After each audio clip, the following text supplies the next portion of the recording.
Divine Thoughts, a journey to the innermost recesses of our soul. Isho മിശിഹായ്ക്ക് സ്തുതിയായിരിക്കട്ടെ. ധനഹ കാലത്തെ രണ്ടാമത്തെ ആഴ്ചയിലേക്ക് നമ്മൾ പ്രവേശിക്കുകയാണല്ലോ. ധനഹ എന്ന സുറിയാനി പദത്തിന് പ്രത്യക്ഷീകരണം, വെളിപ്പെടുത്തൽ, ഉദയം എന്നെല്ലാം അർത്ഥമുണ്ട് എന്ന് നമുക്കറിയാം. ഇന്നത്തെ സുവിശേഷ ഭാഗവും മനുഷ്യനായി അവതരിച്ച ഈശോ പിതാവായ ദൈവത്തെ എപ്രകാരമാണ് വെളിപ്പെടുത്തുന്നത്, ആ വെളിപ്പെടുത്തലിന്റെ മഹത്വം എന്താണ് എന്ന് വ്യക്തമാക്കുന്ന സുവിശേഷ ഭാഗമാണ് യോഹന്നാൻ അറിയിച്ച സുവിശേഷം 1-ാം അധ്യായം 14 മുതൽ 18 വരെയുള്ള വാക്യങ്ങളിലൂടെ സഭ നമ്മെ ഓർമ്മിപ്പിക്കുന്നത്. യോഹന്നാന്റെ സുവിശേഷം മുഴുവന്റെയും ആമുഖമാണ് ആദ്യത്തെ 18 വാക്യങ്ങളെന്ന് നമുക്കറിയാം. ഈ 18 വാക്യങ്ങള് ദൈവവചനത്തിന്റെ, ലോഗോസിന്റെ ഒരു സ്തുതി ഗീതമാണ്. ദൈവത്തിന്റെ വചനത്തെ സ്തുതിച്ചുകൊണ്ടുള്ള ഒരു ഗീതമാണ് ഇത് എന്ന് വിശുദ്ധ ഗ്രന്ഥ പഠിതാക്കളെല്ലാം അഭിപ്രായപ്പെടുന്നുണ്ട്. ദൈവത്തോടു കൂടെയായിരുന്ന വചനം, ദൈവം തന്നെയായിരുന്ന വചനം, ഏത് വചനത്താൽ സർവ്വം സൃഷ്ടിക്കപ്പെട്ടുവോ ആ വചനം, പൂർവ്വകാലങ്ങളിൽ പ്രവാചകന്മാരിലൂടെ സംസാരിച്ച ആ വചനമാണ് സമയത്തിന്റെ പൂർത്തിയിൽ മനുഷ്യരൂപമെടുത്ത് നമ്മുടെ ഇടയിൽ കൂടാരമടിച്ചത്. 1-ാം അധ്യായം 14-ാം വാക്യത്തിലാണ് ഈ മനുഷ്യാവതാര രഹസ്യത്തെ സുവിശേഷൻ അവതരിപ്പിക്കുന്നത് നമ്മൾ വായിക്കുന്നത്.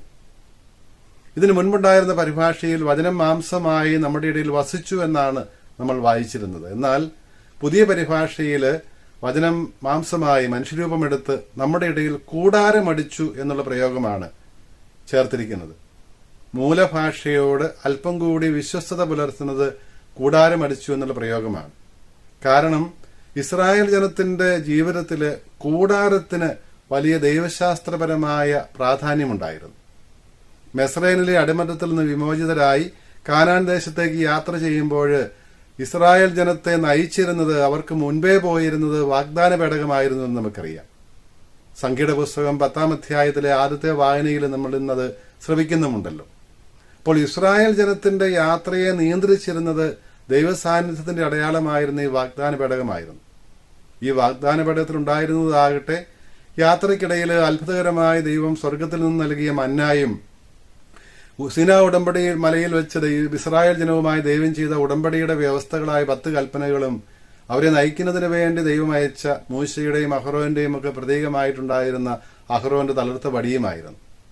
അപ്പോൾ ഈ വാഗ്ദാന പേടകത്തിന്റെ ഉപരിയായിട്ട് ദൈവത്തിന്റെ സാന്നിധ്യം, ദൈവത്തിന്റെ മഹത്വം വസിച്ചിരുന്നതായിട്ട് വിശുദ്ധ ഗ്രന്ഥത്തിൽ നമ്മൾ കാണുന്നുണ്ട്. ഈ വാഗ്ദാന പേടകം കൂടാരത്തിൽ നിന്നെടുത്ത് എപ്പോൾ മുൻപോട്ട് കൊണ്ടുപോകുന്നു, അപ്പോൾ ഈ മഹത്വം ഉയരുന്നതും ജനത്തോടൊപ്പം സഞ്ചരിക്കുന്നതുമെല്ലാം അവരുടെ അനുഭവമായിരുന്നു. അപ്പോൾ ഈ മരുഭൂമി യാത്രക്കിടയിൽ ഭക്ഷണം പാകം ചെയ്യുന്നതിനും കന്നുകാലികൾക്ക് തീറ്റി കൊടുക്കുന്നതിനുമൊക്കെയായിട്ട് വിശ്രമിക്കുന്നതിനും മറ്റുമായി ഇസ്രായേൽ ജനം കൂടാരമടിച്ചിരുന്നപ്പോൾ ദൈവസാന്നിധ്യത്തിന്റെ അടയാളമായിരുന്ന ഈ വാഗ്ദാന പേടകവും സൂക്ഷിച്ചിരുന്നത് സമാഗമ കൂടാരത്തിലായിരുന്നു. ഈ വാഗ്ദാന പേടകത്തിന് വേണ്ടി തന്നെ മറ്റൊരു കൂടാരം തന്നെ നിർമ്മിച്ചിരുന്നു.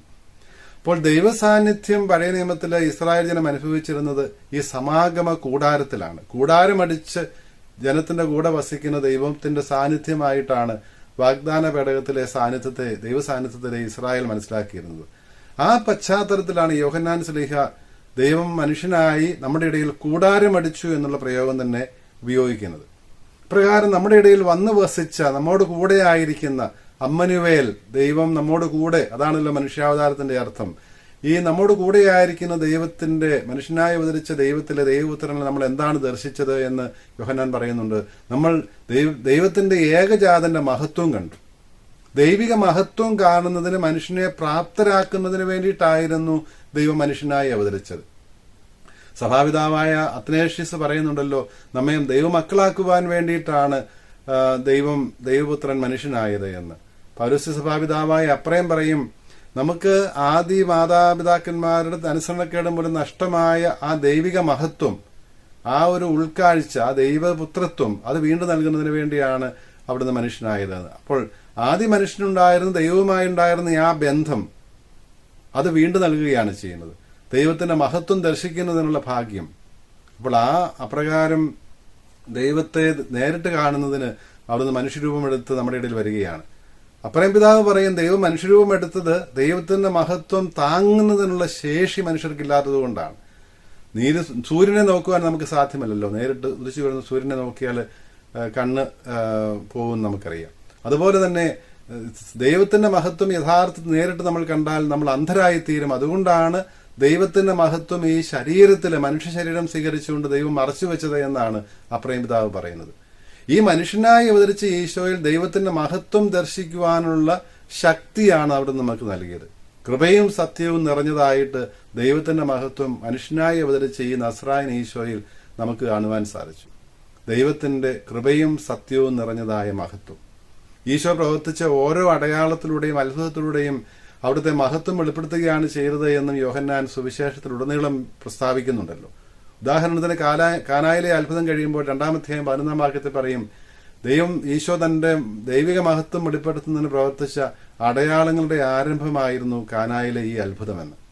അപ്പോൾ ദൈവത്തിന്റെ മഹത്വം വെളിപ്പെടുത്തുന്നതിന് വേണ്ടിയാണ്. ഈ മഹത്വം വെളിപ്പെടുത്തുന്നതിന് വേണ്ടിയിട്ടായിരുന്നു ശിഷ്യന്മാർ വിശ്വസിക്കുവാൻ വേണ്ടിയിട്ട്, ഇത് കാണുന്നവർ വിശ്വസിക്കാൻ വേണ്ടിയിട്ടായിരുന്നു. അങ്ങനെ ഈശോ മനുഷ്യനായത് തന്നെ ദൈവത്തിന്റെ മഹത്വം വെളിപ്പെടുത്തിയത്, ദൈവത്തിന്റെ കൃപയും സത്യവും നിറഞ്ഞതായിട്ട് ഈ മഹത്വം വെളിപ്പെടുത്തിയത് നമ്മൾ വിശ്വസിക്കാനും ആ വിശ്വാസം വഴി രക്ഷ പ്രാപിക്കുവാനും വേണ്ടിയിട്ടായിരുന്നു. ഈ വചനത്തിന്, മനുഷ്യനായി അവതരിച്ച വചനത്തിന് സാക്ഷ്യം വഹിക്കുവാനും വേണ്ടി ദൈവത്താൽ അയക്കപ്പെട്ടവനായിരുന്നല്ലോ യോഹന്നാൻ മാംദാന. ഈ യോഹന്നാൻ മാംദാനയെ കുറിച്ചാണ് തൊട്ട് പിന്നാലെ വരുന്ന 1-ാം അധ്യായം 15-ാം വാക്യത്തിൽ പറയുന്നത്. എന്താണ് യോഹന്നാന് പറയാനുണ്ടായിരുന്നത്? ഞാൻ വന്നിരിക്കുന്നത് അവന് വഴിയൊരുക്കാനാണ്, അവൻ എനിക്ക് മുമ്പേ ഉണ്ട്. സമയത്തിൽ ഞാനാണ് മുൻപനെങ്കിലും 6 മാസം മുൻപ് ജനിച്ചവനാണല്ലോ യോഹന്നാൻ. പക്ഷെങ്കിൽ എനിക്ക് മുൻപേ അവനുണ്ട്. എനിക്ക് മുമ്പേയുള്ള അവനിൽ നിന്നാണ് ഞാൻ കൃപ സ്വീകരിച്ചിരിക്കുന്നത്. ഞാൻ മാത്രമല്ല, ഞാൻ പ്രതിദാനം ചെയ്യുന്ന എനിക്ക് മുൻപേ പോയ എല്ലാ ദിവ്യമാരും കൃപ സ്വീകരിച്ചിരിക്കുന്നത് അവനിൽ നിന്നാണ്. അപ്പോൾ അവൻ ആദ്യം മുതലേ ഉള്ള വചനം തന്നെയാണ്, അവനിൽ നിന്നാണ് കൃപ സ്വീകരിച്ചിരിക്കുന്നതെന്ന് ഏറ്റു പറയുകയാണ്. എനിക്ക് മുമ്പേ അവനുണ്ട്. ഈ യോഹന്നാൻ മാംദാന പ്രതിദാനം ചെയ്യുന്ന ആ പ്രവാചക ഗണവുമായിട്ട്, ആ പ്രവാചക ഗണം ആരംഭിക്കുന്നത് തന്നെ മോശയിലൂടെയാണല്ലോ. കാരണം മോശയായിരുന്നു ദൈവത്തിന്റെ വക്താവായിട്ട് ദൈവജനത്തോട്, ഇസ്രായേലിനോട് എപ്പോഴും സംവദിച്ചിരുന്നത്, സംസാരിച്ചിരുന്നത്. ദൈവത്തിന്റെ സ്വരമായി നിന്നിരുന്നത് മോശയായിരുന്നു. ദൈവത്തിന് മനുഷ്യനോട് പറയാനുണ്ടായിരുന്നത് മോശയിലൂടെ, പ്രവാചകന്മാരിലൂടെ ദൈവം പറയുകയായിരുന്നു. ആ പ്രവാചക ഗണത്തിലെ അവസാന കണ്ണിയാണല്ലോ യോഹന്നാൻ മാംദാന. അപ്പോൾ യോഹന്നാൻ പറയുന്നത് എനിക്ക് മുൻപേ അവനുണ്ടായിരുന്നെന്ന് പറയുമ്പോൾ അവനിൽ നിന്നാണ് കൃപ സ്വീകരിച്ചതെന്ന് നമ്മൾ പറഞ്ഞു. അപ്പോൾ ഈ കൃപയെക്കുറിച്ചാണ് മനുഷ്യനായി അവതരിച്ച ഈശോയിലെ ദൈവത്തിന്റെ മഹത്വം കൃപയും സത്യവും നിറഞ്ഞതായി കണ്ടു എന്ന് 14-ാം വാക്യത്തിൽ പറയുന്നതാണ് 16 മുതലുള്ള വാക്യങ്ങളിൽ യോഹന്നാൻ വിശദീകരിക്കുന്നത്. അവന്റെ കൃപയിൽ നിന്ന് നമ്മൾ കൃപയ്ക്ക് മേൽ കൃപ സ്വീകരിച്ചിരിക്കുന്നു. മനുഷ്യനായി അവതരിച്ച ഈശോയിൽ നിന്ന് കൃപയ്ക്ക് മേൽ കൃപ സ്വീകരിച്ചിരിക്കുന്നു. എന്താണ് ഈ കൃപയ്ക്ക് മേൽ കൃപ എന്ന് പറയുന്നത്? 3 അർത്ഥങ്ങൾ സഭാപിതാക്കന്മാർ ഇതിന് നൽകാറുണ്ട്. ഒന്ന്, അതിശ്രേഷ്ഠമായ, അതിശയകരമായ, മറ്റാർക്കും അതിശയിക്കുവാൻ, മറ്റൊന്നിനും അതിശയിക്കുവാൻ സാധിക്കാത്ത തരത്തിലുള്ള കൃപ, അതിശ്രേഷ്ഠമായ മഹത്തായ കൃപ നമുക്ക് നൽകിയിരിക്കുന്നു, രക്ഷ നൽകിയിരിക്കുന്നു എന്നുള്ള സൂചനയാണെന്ന് പറയും. 1-ാമത്തെ അർത്ഥം. 2-ാമത്തെ അർത്ഥത്തില് പിതാക്കന്മാര് പറയുന്നത്, ജെറോം പിതാവും അഗസ്തീനോസ് പിതാവും എല്ലാം അത് ചെയ്യുന്നുണ്ട്. അവർ പറയുന്നത് പഴയ നിയമത്തില് നൽകപ്പെട്ടിരുന്ന കൃപയുണ്ട്. മോശയിലൂടെ നൽകപ്പെട്ടിരുന്ന നിയമം പാലിച്ച് ജീവിക്കുമ്പോൾ മനുഷ്യർക്ക് രക്ഷ ലഭിക്കുമായിരുന്നു, കൃപ ലഭിക്കുമായിരുന്നു. ആ കൃപയ്ക്ക് മേലുള്ള കൃപയാണ് സുവിശേഷം അറിയിക്കുന്ന ഈശോയിലൂടെ, സുവിശേഷമായ ഈശോയിലൂടെ നൽകപ്പെടുന്ന ആ കൃപ, ദൈവപുത്രനായ ഈശോ തന്നെ നൽകുന്ന ആ കൃപ. അപ്പോൾ കൃപയ്ക്ക് മേൽ കൃപ എന്ന് പറയുമ്പോൾ ആദ്യത്തെ കൃപ പഴയ നിയമ കൃപയാണ്. പഴയ നിയമത്തിലെ നിയമം അനുസരിച്ച് ജീവിച്ചവർ നീതീകരിക്കപ്പെട്ടു. അബ്രാഹാം ഉൾപ്പെടെയുള്ളവർ വിശുദ്ധരായിരിക്കുന്നത് എന്തുകൊണ്ടാണെന്ന് നമുക്കറിയാം, ദൈവത്തിന്റെ വചനമനുസരിച്ച് ജീവിച്ചതുകൊണ്ടാണ്. എന്നാൽ ആ കൃപയ്ക്ക് മേൽ കൃപയാണ് ഇവിടെ ഇതാ നൽകപ്പെട്ടിരിക്കുന്നത് മിശിഹായിലൂടെ, സുവിശേഷത്തിലൂടെ എന്ന് സഭാപിതാക്കന്മാർ പറയും.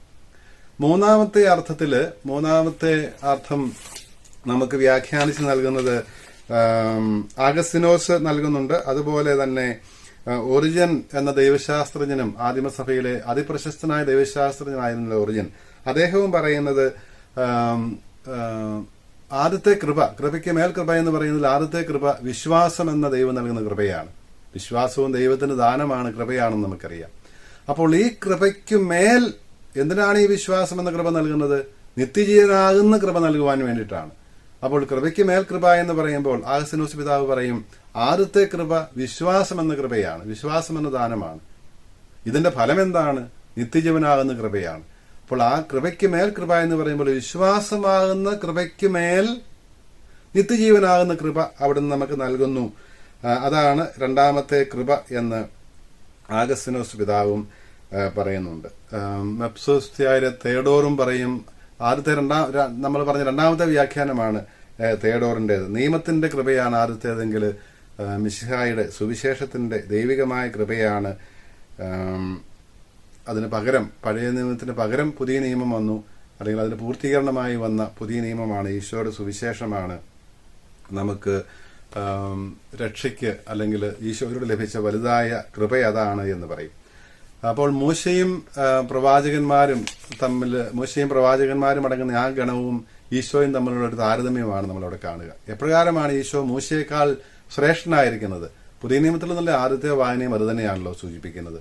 പുതിയ നിയമത്തില് ഹെബ്രായ ലേഖനം 3-ാം അധ്യായത്തിൽ മൂശയും ഈശോയും തമ്മിലുള്ള ഒരു താരതമ്യമാണ്. മൂശ വിശ്വസ്തനായിരുന്നു ദൈവത്തോട്, പക്ഷെ ദൈവഭവനത്തിൽ ദാസനെ പോലെയായിരുന്നു.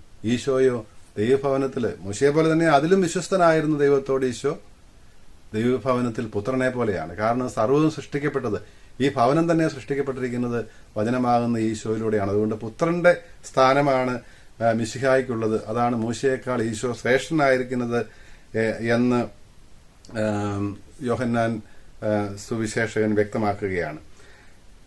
ഈ ഭാഗം അവസാനിക്കുന്നത് 18-ാം വാക്യത്തിൽ. എന്താണ് ഈ പ്രകാരം പിതാവിനെ വെളിപ്പെടുത്തുന്നതിന് ഈശോയ്ക്ക് ആധികാരികത നൽകുന്നത്? പിതാവുമായുള്ള ബന്ധമാണ്. പിതാവിന്റെ മടിയിൽ മറിഞ്ഞിരിക്കുന്ന, പിതാവിന്റെ ഹൃദയത്തോട് ഒന്നു ചേർന്നിരിക്കുന്ന, പിതാവിന്റെ സത്തയിൽ സമനായിരിക്കുന്ന, ചേർന്നിരിക്കുന്ന ആ പുത്രനാണ്. അനാദി മുതലേ പിതാവിനോട് കൂടെയുള്ള ദൈവം തന്നെയായ ഈ വചനമാണ് ദൈവത്തെ വെളിപ്പെടുത്തുന്നത്. കാരണം ഇതുപോലെ പിതാവിനെ അറിയാവുന്ന മറ്റാരുമില്ല. ആ ഏകജാതൻ തന്നെയാണ് നമുക്ക് വെളിപ്പെടുത്തിയിരിക്കുന്നത് എന്ന്. പിതാവിന്റെ മടിയിൽ ആയിരിക്കുന്നവൻ, പിതാവിന്റെ ഹൃദയത്തോട് ചേർന്നിരിക്കുന്നവൻ എന്ന് പറയുമ്പോൾ അതിന്റെ അർത്ഥം സഭാപിതാക്കന്മാരായ അംബ്രോസും ആഗസ്തിനോസും ഒക്കെ പറയും, ആദ്യത്തെ ഈശോ സൃഷ്ടിക്കപ്പെടുന്നതല്ല, ഈശോ ജനിക്കുന്നത് പിതാവിൽ നിന്ന് അനാദി മുതലെയാണ്. അവിടെ മാതാവില്ലാതെയുള്ള ജനനമാണ്. മറിയത്തിൽ നിന്ന് ജനിക്കുന്നത് പിതാവില്ലാതെയാണ്, മാനുഷിക പിതാവില്ലാതെയാണ്. അപ്പോൾ ആ ആദ്യ മുതലുള്ള പിതാവുമായുള്ള ബന്ധത്തെ ആണ് സൂചിപ്പിക്കുന്നത്, തൃത്വത്തിന്റെ ആ ഒരു ബന്ധത്തെയാണ് സൂചിപ്പിക്കുന്നത് എന്നാണ് അംബ്രോസും ആഗസ്തിനോസും ഒക്കെ പറയുന്നത്. ക്രിസോസ്തോം പിതാവിന്റെ അഭിപ്രായത്തിൽ ഈ പിതാവിന്റെ മടിയിൽ മറിഞ്ഞിരിക്കുന്ന, അല്ലെങ്കിൽ പിതാവിന്റെ മടിയിൽ ചേർന്നിരിക്കുന്ന, ഹൃദയത്തോട് നെഞ്ചിനോട് ചേർന്നിരിക്കുന്ന പുത്രൻ എന്ന് പറയുമ്പോൾ ഉദ്ദേശിക്കുന്നത് ആ ദൈവിക സത്തയിലുള്ള ഐക്യത്തെയാണ് സൂചിപ്പിക്കുന്നത്. ആ രഹസ്യമാണ് എന്ന് ക്രിസോസ്തോം പിതാവും പറയുന്നത് നമ്മൾ വായിക്കുന്നുണ്ട്. അവിടുന്ന് മനുഷ്യനായി അവതരിച്ചത് പിതാവിനെ വെളിപ്പെടുത്തുവാൻ വേണ്ടി ആണ്, ലോകം മുഴുവനും വേണ്ടി പൂർണ്ണമായ വെളിപ്പെടുത്തലാണ്. ഹെബ്രായ ലേഖനം തുടങ്ങുന്നത് തന്നെ എങ്ങനെയാണല്ലോ, പൂർവ്വകാലങ്ങളിൽ പ്രവാചകന്മാരിലൂടെ സംസാരിച്ച ദൈവം ഈ അവസാന നാളുകളിൽ തന്റെ പുത്രനിലൂടെ സംസാരിച്ചിരുന്നു. ലോകം മുഴുവനും വേണ്ടിയുള്ള ആ വെളിപാടിന്റെ പൂർണ്ണതയാണ് മനുഷ്യനായി അവതരിച്ച ഈശോയിൽ നമ്മൾ കാണുന്നത് എന്നാണ്. സഭാപിതാവായ ഒറിജിൻ വീണ്ടും മോശയെക്കുറിച്ച് പറയുമ്പോൾ പറയും, മോശയിലൂടെ ദൈവം സംസാരിച്ചു. ഇവിടെ ഇതാ പുത്രൻ മോശ വഴി മോശ ത്രൂ മോസസ് ആണ്, ബൈ മോസസ് അല്ല. അപ്പോൾ ദൈവം സംസാരിക്കുകയാണ്. ആ സംസാരിച്ചിരുന്ന പ്രവാചകന്മാരിലൂടെ സംസാരിച്ചിരുന്ന ദൈവം തന്നെയാണ് മനുഷ്യരൂപം എടുക്കുകയും നമ്മുടെ ഇടയിൽ കൂടാരമടിച്ച് നമുക്ക് വെളിപ്പെടുത്തി തരികയും ചെയ്യുന്നത്. ഈ ദനഹാകാലത്തില് സ്വയം വെളിപ്പെടുത്തുന്ന, മനുഷ്യനായി അവതരിച്ചുകൊണ്ട് നമ്മുടെ ഇടയിൽ വസിച്ചുകൊണ്ട് നമുക്ക് ദൈവത്തിന്റെ മുഖം കാണിച്ചു തന്ന, പിതാവിനെ കാണിച്ചു തന്ന ആ മനുഷ്യനായി അവതരിച്ച ദൈവപുത്രനായ ഈശോയെയാണ് നമ്മൾ ധ്യാനിക്കുന്നത്. ഈ ദൈവം നമ്മോട് കാണിക്കുന്ന ഈ മഹാകാരുണ്യത്തിന് സ്വന്റെ പുത്രനെ അയച്ചുകൊണ്ട് സ്വയം വെളിപ്പെടുത്തിയ ആ സ്നേഹവും കാരുണ്യവും നമുക്ക് അനുഭവവേദ്യമാക്കി തന്ന പിതാവിനെ സ്തുതിച്ചുകൊണ്ട് നമുക്ക് ഈ കുർബാനയിൽ പങ്കെടുക്കാം.